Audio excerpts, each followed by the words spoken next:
La seguridad para las embarcaciones comerciales que diariamente atraviesan el Mar Rojo se deteriora, alimentando temores sobre las consecuencias económicas mundiales. Los rebeldes hutíes de Yemen han intensificado sus ataques en la zona desde el 7 de octubre como respuesta a la guerra declarada por Israel en la Franja de Gaza. La crisis de Israel la puedes empezar a pagar tú. Las grandes navieras piden una operación militar en el Mar Rojo. Con estos titulares, El Confidencial mostraba su apoyo a la coalición internacional que quería montar Estados Unidos para defender los intereses de Israel desde el Mar Rojo. El planteamiento mediático era más o menos así. Los ataques de los hutíes de Yemen contra cargueros mercantes en el Mar Rojo estarían afectando importantes intereses económicos, tanto de Israel como de los países occidentales en general. Se trata de una ruta naval que pasa por el Canal de Suez y que conecta las grandes fábricas de Asia con los mercados europeos, con una distancia y unos costes mucho menores a los que conllevaría dar toda la vuelta por el sur de África por el Cabo de Buena Esperanza. Contenedores, petróleo, gas natural, cereales o incluso combustible para aviones son algunos de los cargamentos estratégicos que pasan por esta ruta. Los ataques hutíes, en solidaridad con Palestina, para perjudicar una ruta estratégica para Israel, habrían provocado que las grandes navieras internacionales prefirieran evitar esta ruta y apostaran por rodear África, como decimos, por el Cabo de Buena Esperanza.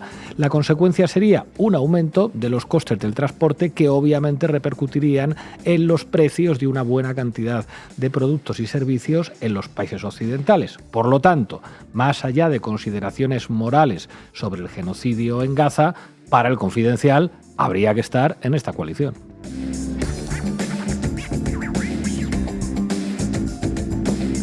Pero el gobierno español, junto a Francia e Italia, ha vetado la participación de la Unión Europea en la operación y la derecha mediática pues no lo ha recibido muy bien.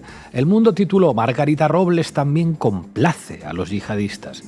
Pero el periódico de Unidad Editorial no se conformó solo con golpear a su antes idolatradísima ministra de Defensa e imprimió también este otro titular. Los rebeldes hutíes agradecen a España que no participe en la alianza creada por Estados Unidos para actuar en el Mar Rojo. Casi nada.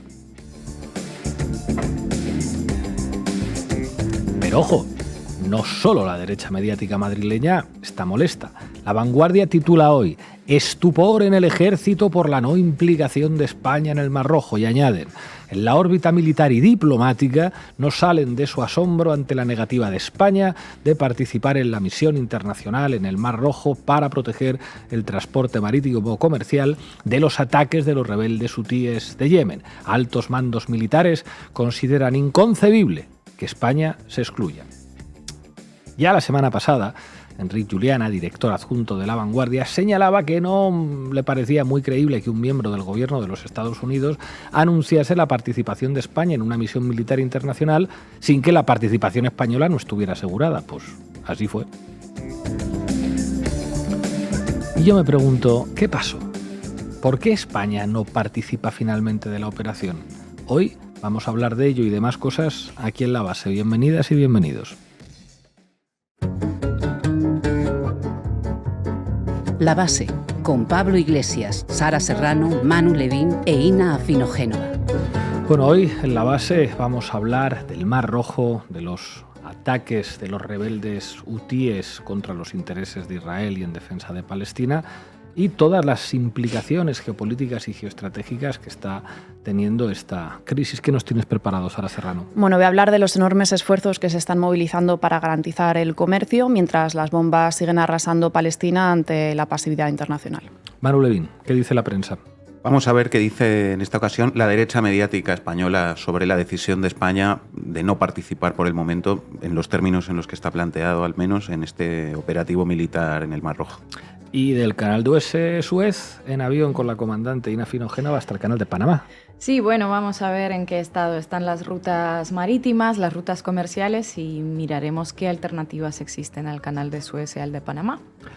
Y hoy nos va a acompañar un experto en relaciones internacionales, un experto en ecología, en geoestrategia, Antonio Turiel. Arrancamos, Xavi. La base de datos. Informa Sara Serrano. Adelante, compañera. La reciente escalada de imprudentes ataques de los hutíes procedentes de Yemen amenaza el libre flujo de comercio, pone en peligro a marineros inocentes y viola el derecho internacional.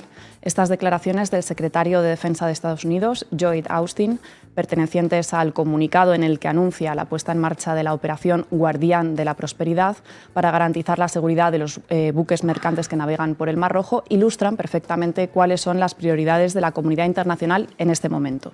Si ayer hablábamos en la base de la inacción de las grandes potencias ante el último episodio del genocidio que está perpetrando Israel en Gaza, que recordemos se extiende ya durante casi 3 meses y lleva más de 20.000 muertos acumulados, hoy nos centramos en la rápida respuesta que ha habido por contraste ante una posible paralización del tránsito marítimo en el Mar Rojo. No se trata de proteger vidas o el derecho internacional humanitario. El objetivo es proteger el libre comercio y mantener los niveles de consumo en el norte global. The show must go on. Pero empecemos por el principio. ¿Qué está pasando en el Mar Rojo para que los Estados Unidos hayan movido ficha? Bueno, para empezar hay que entender la importancia estratégica del Canal de Suez. Su inauguración en 1869 cambió completamente el mapa del comercio internacional. Antes de su construcción, los buques mercantes que se dirigían de Asia y Oriente Medio a Europa y Estados Unidos debían bordear el continente africano y pasar por el Cabo de Buena Esperanza, lo que implicaba navegar 9.000 kilómetros adicionales. Para la construcción del Canal de Suez fue necesario mover 74 millones de metros cúbicos de tierras secas y del fondo de los lagos, lo que equivale a unas 30.000 piscinas olímpicas. Esta obra faraónica, que se completó en apenas 10 años, no hubiera sido posible sin la utilización de mano de obra esclava. Decenas de miles de campesinos egipcios fueron obligados a trabajar en las obras del canal, que excavaron con pico y pala en mitad del desierto. Las durísimas condiciones climáticas y unas condiciones de trabajo inhumanas provocaron la muerte de más de 20.000 trabajadores, según cifras oficiales. Sin embargo, estimaciones más realistas apuntan a que esta cifra podía ser mucho mayor y habría alcanzado los 125.000 fallecidos. Y este enorme sacrificio de vidas humanas escondía un lucrativo negocio, obviamente, ¿no? Pues sí, así es. Desde el punto de vista financiero, esta inmensa obra supuso una de las primeras apuestas por la inversión internacional a gran escala. Se creó una sociedad de accionistas y las acciones se repartieron entre Francia, Austria, Inglaterra y Egipto. Actualmente el Canal de Suez mueve un 30% del tráfico global de contenedores, un 12% del tráfico total del petróleo, un 8% de los cargamentos de gas natural y hasta un 30% del combustible para aviones. Lloyd's List Intelligence ha estimado que el tráfico marítimo a través de este canal tiene un valor diario de 9.600 millones de dólares. Y este tráfico es precisamente el que está ahora en riesgo. Exactamente. La milicia yemení Ansur Allah está realizando una serie de ataques selectivos contra barcos que tengan relación con Israel en su paso por el estrecho de Bab al-Mandeb, situado entre Yibuti y Yemen y principal puerta de entrada al Mar Rojo para los buques que pasan por el Canal de Suez.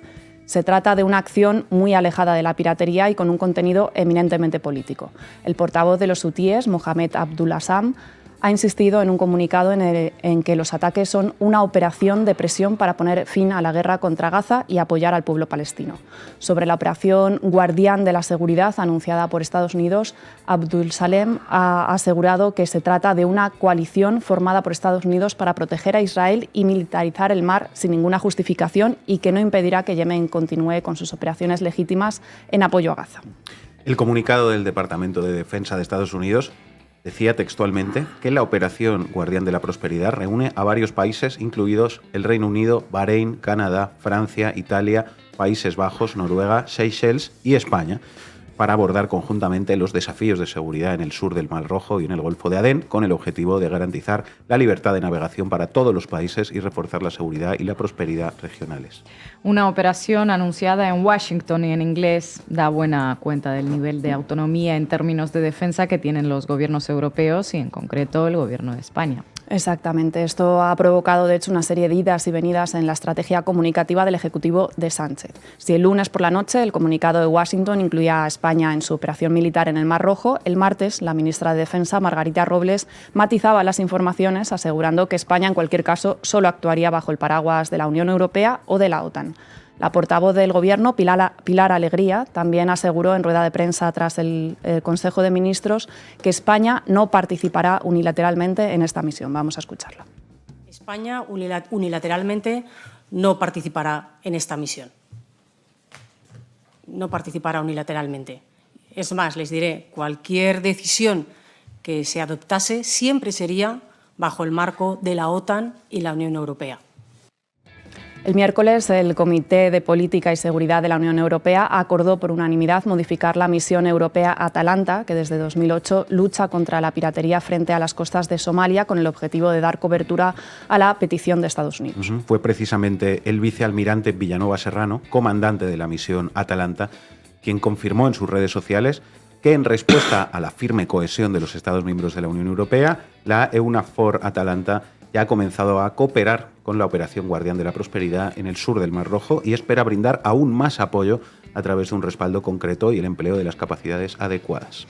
Sin embargo, el jueves, el consejero de embajada que representaba a España en el comité RELEX, encargado de comprobar que las decisiones de los comités se ajustan efectivamente al derecho comunitario, mostró su oposición a lo acordado días antes. Y el sábado, el Ministerio de Defensa emitió un comunicado en el que aseguraba que España no participará en la misión internacional en el Mar Rojo. Cualquier misión en el Mar Rojo, para garantizar la seguridad marítima, tiene que ser una misión específica con entidad propia en la que participen las fuerzas navales de los países europeos que lo deseen y no una mera extensión de la operación Atalanta. Esto es lo que dice textualmente su nota de prensa. Además, añade que España nunca ha vetado la operación en el Mar Rojo y que el país es y será siempre un aliado serio y fiable comprometido con la Unión Europea, la OTAN y las Naciones Unidas. Según apuntaba Enric Juliana hace unos días, la urgencia de Estados Unidos de evitar pérdidas económicas en el Canal de Suez no encajaba con el timing de Pedro Sánchez. Política exterior y política interior no siempre encajan, decía Juliana. Y esto es lo que podría explicar los vaivenes de los últimos días en el gobierno.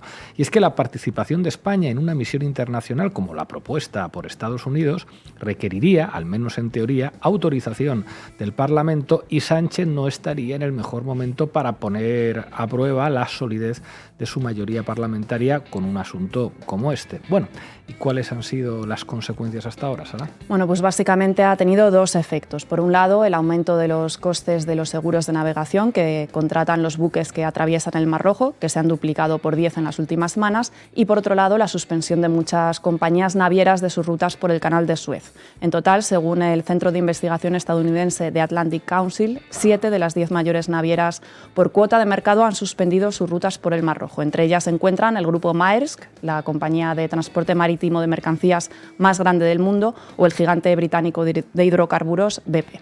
Muchas gracias, Sara. A ti. In this kind of a fight, the center of gravity is the civilian population. And if you drive them into the arms of the enemy, you replace a tactical victory with a strategic defeat. So I have repeatedly made clear to Israel's leaders that protecting Palestinian civilians in Gaza is both a moral responsibility and a strategic imperative. Palabras, palabras, palabras. En fin, Manu Levin. Vamos con ello, compañeros. Titulares al banquillo. El análisis mediático de Manu Levin. Bueno, nueva exhibición, una más, de cipallismo, de servilismo a Estados Unidos y de fervor belicista de la derecha mediática española a cuenta de la misión militar de Biden en el Mar Rojo. A raíz de que primero Estados Unidos confirmara por su cuenta la participación de 20 países en dicha misión, hablando en su nombre, y de que después varios de esos países, entre ellos España, pero no solo, salieran a desmentir ese anuncio de Estados Unidos que los involucraba en esa operación, los diarios de derechas, y alguno más, ahora lo veremos también, ponen el grito en el cielo por la intolerable decisión de no poner a las tropas españolas bajo el dictado de la Armada de los Estados Unidos en el Mar Rojo. ABC, firma el gran David Alandete, cierra el periódico y vete. El desaire de España con el Mar Rojo provoca frustración en Washington. Y otra de ABC. España se niega a actuar en el Mar Rojo. No participará ni con la Unión Europea. Oh, gran amo del norte, perdónanos. Aquí tiene un amigo, un admirador, un esclavo, un siervo. Pronto volveremos a gobernar con los medios y los jueces. Estamos trabajando en ello. Más o menos así era, efectivamente. Más titulares en la misma línea que centran más el tiro y no ponen como sujeto ya a España, sino a Sánchez. Libertad digital. El gobierno de Sánchez rechaza actuar en el Mar Rojo, renuncia a unirse a Estados Unidos y la Unión Europea. Otro de Libertad digital. Pedro Sánchez bloquea la contribución de la Unión Europea a la operación de Estados Unidos en el Mar Rojo. El Español. Sánchez se niega a vigilar el Mar Rojo de la mano de Biden, mientras Yolanda Díaz critica a Estados Unidos. El Toro TV. España debería participar en la misión del Mar Rojo o será un socio nada fiable. Sánchez bloquea, se niega, rechaza, desaira a Estados Unidos, en fin, no es un socio fiable. Oh, gran amo, por favor, no nos lo tenga en cuenta, no se deje engañar porque a Pedro Sánchez le apoden perro. Usted sabe que su verdadero perro somos nosotros. La verdad es que nunca dejan de sorprender los niveles de servilismo a los Estados Unidos de la derecha española. Desde que perdieron la guerra de Cuba hace más de un siglo, toda su retórica nacionalista españolista se acaba en el momento en que tose cualquier presidente estadounidense. Y eso que perdimos la guerra de Cuba contra Estados Unidos. Por eso. En fin, más de la derecha mediática. Columnas de opinión. Ángel Expósito en ABC. Otra vez el Mar Rojo. Lo que nos faltaba. España ha bloqueado la decisión de la Unión Europea de contribuir a esa misión, guardián de la prosperidad, para responder a los ataques hutíes en el Mar Rojo. Después de que los 27 aprobaran la propuesta de Borrell para aumentar la presencia de nuestras armadas en la zona, aparece España y bloqueamos la medida. ¿Y por qué nos ponemos de perfil? Pues por motivos políticos, que no por motivos militares ni mucho menos económicos. El bloqueo de nuestro gobierno radica en la guerra entre Israel y Hamás. Dicho de otro modo, el Gobierno se enmienda a sí mismo por la presión de los socios dentro y fuera del Consejo de Ministros, incluso ante un problema de nivel mundial y geoestratégico. Algo falla en nuestra política exterior cuando rectificas o te rectifican, cuando creas problemas donde no los hay o cuando te pones de perfil con la que está cayendo. El último ejemplo en el Mar Rojo. En fin, pues la derecha española dejando meridianamente claro que si gobernaran, al igual que hizo Aznar, no dudarían en meter a España en otra guerra más al dictado de los Estados Unidos para defender a un genocida, a Benjamín Netanyahu o a quien haga falta, siempre y cuando pertenezca al club de nuestros hijos de puta. Pero a mí también me gusta la fruta, pero esta posición no es solo cosa de la derecha mediática, ¿verdad? No del todo, lo mencionabas al principio. A este coro cipayo de los diarios fachas se ha sumado en esta ocasión uno, quizá injustificadamente, pero considerado más progresista, La Vanguardia. Estupor en el ejército por la no implicación de España en el Mar Rojo. En la órbita militar y diplomática no salen de su asombro ante la negativa de España de participar en la misión internacional en el Mar Rojo para proteger el transporte marítimo comercial de los ataques de los rebeldes hutíes de Yemen. Altos mandos militares consideran inconcebible que España se excluya después de que el gobierno reitere que somos un socio fiable de la Unión Europea y la Alianza Atlántica. Ahora que los intereses económicos de los españoles están en juego, ante un previsible alza de los precios, España se pone de perfil con excusas peregrinas, asegura un general del ejército. Pues difícil distinguir en esta ocasión a La Vanguardia de La Razón o de Libertad Digital, ¿no? Ya veis que sí. Un elemento importante para entender bien todo esto. Decía La Vanguardia en este párrafo que acabamos de citar que la misión militar estadounidense en el Mar Rojo es para, cito literal, proteger el transporte marítimo comercial de los ataques de los rebeldes hutíes de Yemen. Bueno, pues la propia noticia de La Vanguardia niega esa afirmación que estaba hecha solo unas líneas más arriba, porque dice lo siguiente: a falta de conocer los pormenores de la misión internacional, los altos mandos consultados no dudan de que las próximas operaciones militares para garantizar el libre tránsito marítimo en el Mar Rojo no se limitarán simplemente a escoltar buques con destino a Israel. Los navieros y petroleros están siendo atacados con misiles antibuque o con drones desde zonas controladas por los hutíes. Detectar esos puntos desde los que los rebeldes lanzan los ataques será una de las prioridades. Una vez localizados, esperar la orden, tal y como avanzan las mismas fuentes. Y ese escenario bélico es, según consideran, en el que el gobierno no se quiere ver implicado. Es una pura contradicción porque los hombres y mujeres que componen las Fuerzas Armadas están formados para la guerra, en defensa de los intereses nacionales. Critica a otro teniente general que durante años luchó contra los piratas en aguas de Somalia. Escenario bélico, vamos, que no se trata solo de ayudar a Netanyahu escoltando buques que comercian con Israel, sino que una de las prioridades sería atacar los puntos desde los que los rebeldes lanzan sus ataques, es decir, bombardear territorio de Yemen. Entrar en guerra, efectivamente, y para defender a Israel. De eso va todo esto. Pero qué vergüenza, ¿no? Y qué estupor porque no se envíen tropas españolas a bombardear Yemen, donde, por cierto, según la ONU, ya llevan casi 400.000 muertos. Sí, 400.000, 20 veces más de los que llevan de momento en Palestina, desde que en 2014 la coalición militar promovida por Arabia Saudí y Estados Unidos empezó a bombardear el país para derrotar a estos mismos rebeldes hutíes. En fin. Es importante decir también que plantear todo esto poniendo a Sánchez como sujeto de todos los titulares, Sánchez bloquea, Sánchez desaira, es manipular, porque es omitir un dato clave que ya hemos mencionado aquí varias veces. Pero, Sara, recuérdanos, España es el único país que ha rehusado participar en esta operación, tal y como está planteada. Pues no, en Europa, Francia e Italia, nada menos, también han rechazado poner a sus tropas bajo mando estadounidense en el Mar Rojo. Y no son los únicos, porque fuera de Europa, un aliado clave de Estados Unidos, como es Australia, también ha rechazado la operación. Vaya, pues si alguien le oye a la derecha mediática e incluso a La Vanguardia, podría pensar que esto es cosa solo de España y de Sánchez, que está como las maracas de Machín, y desaira a Washington de forma inconcebible, causando estupor.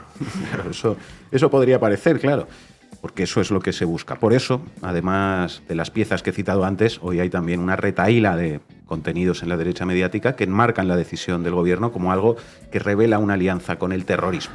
La Gaceta de la Iberosfera. Los islamistas hutíes agradecen a Sánchez que no apoye la misión internacional encabezada por Estados Unidos en el Mar Rojo. Libertad Digital. Sánchez felicitado por los hutíes por dejar a España fuera de la operación en el Mar Rojo. El Mundo. Los rebeldes hutíes agradecen a España que no participe en la alianza creada por Estados Unidos para actuar en el Mar Rojo. Y algunos aún más explícitos que vinculan esto directamente con Hamás. La Razón. Los hutíes, como hizo Hamás, elogian a Sánchez por no participar en la misión internacional en el Mar Rojo. El Debate. Los hutíes se unen a Hamás y felicitan a España por no sumarse a la coalición de Estados Unidos en el Mar Rojo. Voz Populi. Después de Hamás, los hutíes. Sus autoridades aplauden a Sánchez por no sumarse a la misión en el Mar Rojo. Amigos de ETA, amigos de los independentistas, de los separatistas, de los golpistas, de los terroristas, de los monstruos de Hamás y ahora también de los terroristas hutíes, que encima son árabes. Que Jesucristo nos asista. Pero cuéntanos, Levin, la prensa especula sobre cuáles han podido ser las razones detrás de la decisión de Sánchez. Pues os cuento un poco esto para acabar, sí. Hay varias piezas que relacionan esa decisión con la supuesta presión interna de Sumar y de la izquierda parlamentaria. Por ejemplo, La Vanguardia, en la misma pieza que citábamos antes, dice: esta hipotética nueva misión necesitaría el aval del Congreso de los Diputados. Este sería el obstáculo político que el presidente del gobierno, Pedro Sánchez, no está dispuesto a sortear. No solo se abriría una brecha en el seno del gobierno con Sumar, sino que la negativa de aliados parlamentarios como Esquerra Republicana y EH Bildu en estos asuntos obligaría a recurrir a los escaños del Partido Popular para sacar adelante la misión en el exterior, tal y como fija la ley. Esto dice La Vanguardia. Y otro ejemplo en la misma línea. El Mundo. Veto de España a la operación en el Mar Rojo. El socio de Sánchez no está cómodo en una operación con Estados Unidos. Oh, gran amo, el problema es que Sumar no quiere enviar tropas a Sumar, que como mucho acceden a enviar a Marta Lois para que los mate de aburrimiento. Bueno, ese es el relato, como veis, en varios medios de derechas. Un relato, dicho sea de paso, típicamente bipartidista, ¿no? Así como el PSOE dice frecuentemente que el problema aquí no es el PP, sino sus alianzas con Vox, pues el PP y la derecha mediática de la misma manera dicen que el problema no es el PSOE, sino el sanchismo, al que definen precisamente por sus alianzas con su izquierda y con los independentistas. Pero hay que decirlo, es un discurso que hoy no todos comparten en la derecha mediática. Os traigo un ejemplo opuesto. Por ejemplo, El Confidencial, que resta toda importancia y desprecia, incluso con cierta sorna, podríamos decir, el papel que haya podido tener Sumar en esta decisión. Dice El Confidencial que, a juzgar por las declaraciones de la vicepresidenta Yolanda Díaz, Sumar, el socio minoritario de la coalición de gobierno, no ha debido de condicionar lo más mínimo a Sánchez en su toma de decisiones. En su declaración más completa, la que hizo el jueves 23 a la cadena SER, del Confidencial, Yolanda Díaz no dudó en decir que España debe intervenir en los procedimientos, todos en los que se respete la legalidad internacional. Una vez dicho esto, el Confidencial plantea varios factores que nada tienen que ver con Sumar y que, en su opinión, en su análisis, son los que habrían motivado esta negativa a participar en la misión en el Mar Rojo, al menos en los términos planteados hasta el momento por Estados Unidos. Dice El Confidencial. 1. España dirige hoy en día desde Rota la misión Atalanta, que desde 2008 lucha contra la piratería frente a las costas de Somalia. Si se modificase su mandato, España seguiría probablemente mandando esta misión. Estaría en primera fila, junto con Estados Unidos, de la operación Guardián de la Prosperidad. Es decir, que España poco menos que lideraría la agresión militar contra Yemen. 2. Enfrentarse a los hutíes equivale, en el fondo, a echar una mano a Israel. Cuanto más se complazca al gobierno de Benjamin Netanyahu, menos sensible será a la presión de la comunidad internacional para que acepte un alto el fuego definitivo en Gaza. Ayudar, aunque sea modesta e indirectamente, a Israel sería incurrir en una contradicción, dice El Confidencial. Pues otra confirmación de que cuando lean en la prensa que esta misión va de proteger los intereses comerciales y económicos de España, tienen que leer en su lugar que sirve para proteger a Netanyahu y los intereses de Israel. 3. Continúa el Confidencial. A día de hoy, las condiciones del desarrollo de la estadounidense Operación Guardián de la Prosperidad no están claras. Se desconocen, por ejemplo, sus reglas de enfrentamiento. Hay un riesgo de que Estados Unidos acabe no solo enfrentándose a los hutíes en el aire, parando sus misiles y sus drones, sino que trate de golpear sus bases en Yemen. Se pasaría de proteger la navegación a entrar en guerra, y quizá no solo con la milicia yemení. Y de nuevo, una de las claves que comentábamos antes, no se trata de escoltar buques comerciales, sino de bombardear, todavía más si cabe, un país extranjero, el país más pobre del mundo árabe, para ayudar a un genocida. Esto es lo que la derecha mediática lamenta que España, de momento, no vaya a hacer. Gracias, Manu. Confirmamos que continuaremos con las operaciones en el Mar Rojo y el Mar Arábigo contra barcos israelíes o aquellos que se dirijan a los puertos de la Palestina ocupada. Continuaremos hasta que lleguen los alimentos y medicinas que necesita la Franja de Gaza. Ina Afinogenova, vámonos a Panamá. Vamos a Panamá y a otros sitios. ¿Para qué me invitan? El análisis internacional de Ina Afinogenova. El Mar Rojo y el Canal de Panamá están muy lejos de nosotros, pero las crisis que se desarrollan en ambas zonas, una militar y otra de carácter climático en forma de sequía, nos afectan muy directamente. Los cuellos de botella que se forman en las rutas marítimas más importantes del mundo no son algo que fastidie solamente a grandes compañías de transporte, es algo que se traduce en el aumento de los precios de todo en el lugar de destino. En última instancia lo pagaremos los consumidores. De hecho, las grandes empresas de transporte están viendo sus ganancias aumentar. Como se ven obligadas a elegir rutas alternativas y más largas para esquivar el Canal de Suez, pues suben los precios, pero los cargan a los clientes, obviamente. Bloomberg calculó que solo en una semana desde que se intensificaron los ataques de los hutíes en el Mar Rojo, el valor de las grandes navieras aumentó en $22.000 millones. Bueno, ¿y por dónde se mueven ahora para que cueste tanto? O sea, ¿qué alternativas al Canal de Suez y el de Panamá podrían existir? Bueno, primero unos datos breves sobre lo que supone el Canal de Suez, el de Panamá para el comercio internacional. Sara ya adelantó un poquito, pero bueno, cada año unos 17.000 barcos atraviesan el Canal de Suez y el valor de las mercancías que transportan alcanza más de $1 billón. Estamos hablando del 12% de todo el comercio mundial que atraviesa el Mar Rojo. Además, es una de las principales rutas del transporte de petróleo y gas licuado. Millones de barriles de crudo pasan por ahí cada día. La ruta desde, por ejemplo, Shanghái a Rotterdam a través del Canal de Suez dura unos 25,5 días de navegación y son unas 9.000 millas náuticas.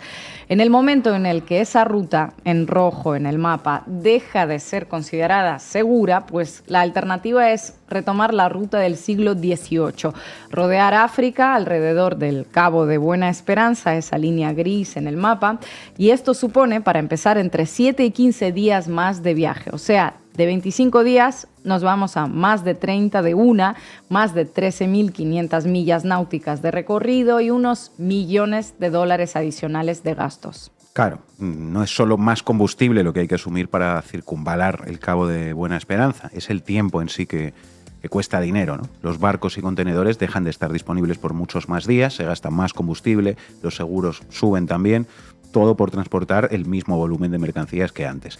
Todos esos obstáculos son capaces de generar una enorme crisis en este mundo marcado por el consumismo, claro.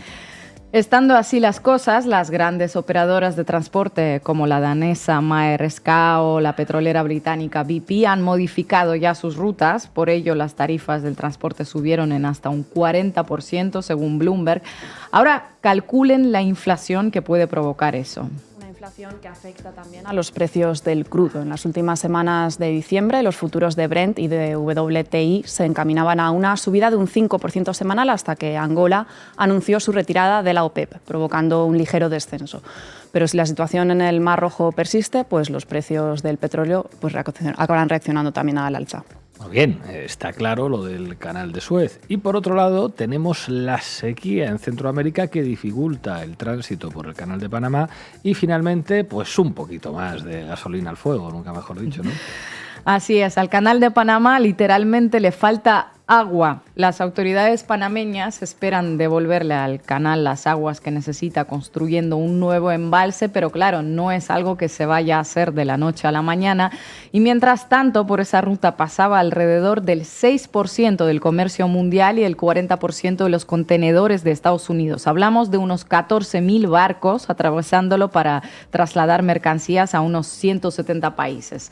El hecho de que escasee agua provocó a su vez que el gobierno panameño limitara el uso del canal a 31 naves diarias. Y todo ello generó cuellos de botella y colas de semanas, que es lo que tienen que esperar contenedores para poder pasar. Más retrasos y más costes de todo de nuevo otra vez. Así es, y si en el caso de la crisis en el canal de Suez los barcos tienen que rodear a África, como ya les mostramos en un mapa, pues en el caso de la sequía panameña algunos barcos toman la ruta por el estrecho de Magallanes, que une Pacífico y Atlántico a través de Chile y Argentina, y rodean prácticamente América. Solo hay que ver ese mapa para darse cuenta de la travesía que toca hacer. Y aquí llega la pregunta, ¿existen otras soluciones que no sean las de hace 300 años? Bueno, la crisis en el Canal de Panamá ha hecho que se reactivaran proyectos alternativos en otros países. En Nicaragua existió un proyecto de canal del que se habló mucho en un momento dado, pero que está de momento paralizado. En Colombia hubo interés de empresas chinas de construir una vía férrea que una el Atlántico con el Pacífico, pero la alternativa quizás más interesante es el canal interoceánico del Istmo de Tehuantepec de México, básicamente porque no es algo que esté solamente sobre el papel, sino que se trata de una obra de infraestructura que se va a inaugurar en los próximos días. De ello, de hecho, hablamos en la edición de Cafeína la semana pasada. Si les interesa saber cómo funcionará, si va a sustituir por completo al Canal de Panamá y cuánto de crecimiento se proyectó para México con ese canal, pues vean el video. Vean el vídeo y suscríbanse a Canal Red Latinoamérica. Volviendo al canal de Suez, Ina, ¿la ruta principal seguirá siendo la de rodear África entonces? De momento parece que sí, pero existen unos proyectos que a medio y largo plazo podrían de alguna manera resolver al menos una parte de los problemas. Y aquí volvemos a la geopolítica de nuevo. La alternativa más viable se llama la Ruta Marítima del Norte. Es incluso más corta que la del Canal de Suez. Se atraviesa el estrecho de Bering, miren esa línea en celeste en el mapa, y los mares del Ártico, que son cada vez más navegables debido a los efectos del cambio climático. ¿Por qué digo que volvemos otra vez a la geopolítica? Pues por un pequeñito detalle, que esa ruta es casi completamente adyacente a Rusia, o sea, hay que volver a hablar con ese país para inaugurarla. Exacto, sigue siendo diferente obviamente la navegación en el Canal de Suez y el Ártico pese a los deshielos. La logística en aguas templadas del Mar Rojo no requiere un rompehielos como sí lo requiere la del Ártico, pero en Rusia se están llevando a cabo proyectos de infraestructura para garantizar el transporte por ese corredor a largo plazo, porque la ruta es clave para la logística interna, el envío de mercancías desde Vladivostok a la parte europea del país. Y hablando de alternativas, por última, no se olviden también del proyecto del corredor IMEC, del que hablamos hace unos meses en este programa, un proyecto que anunciaron Estados Unidos junto con la Unión Europea, la India y Arabia Saudita durante la cumbre del G20 hace unos meses. El corredor IMEC, que uniría a Europa con los países del Oriente Próximo y la India saltándose el Canal de Suez. El problema ahí es que se planeaba que esa ruta comercial entraría a Europa a través de Israel y no es que sea una zona que ahora mismo se pueda calificar de segura. Así que pese a las iniciativas pacificadoras desplegadas en el Mar Rojo y pese a los planes anunciados hace unas horas por grandes navieras de reanudar el tráfico marítimo por el Canal de Suez, esa crisis logística tiene potencial para repuntar cada cierto tiempo y de momento no está muy claro cómo se puede resolver a largo plazo. Quizás con Israel deteniendo su masacre sobre el pueblo palestino, pero vaya, qué cosas se nos están ocurriendo tan locas, ¿no? Mejor una operación especial contra los hutíes, una operación adicional contra Yemen o una inversión billonaria en un nuevo corredor. Gracias, compañero. Ahora han padecido de sequía y no tienen agua suficiente para garantizar el paso de barcos con más calado y están reduciendo el número de barcos que pasan por el canal y ya se hizo ahí un tapón Esto tiene que ver con el comercio mundial y cualquiera sabe que la opción ante una situación así es el istmo de Tehuantepec. Hoy nos acompaña Antonio Turiel, científico del CSIC. Antonio, muchas gracias por atender una vez más a La Base. Buenos días, ¿qué tal?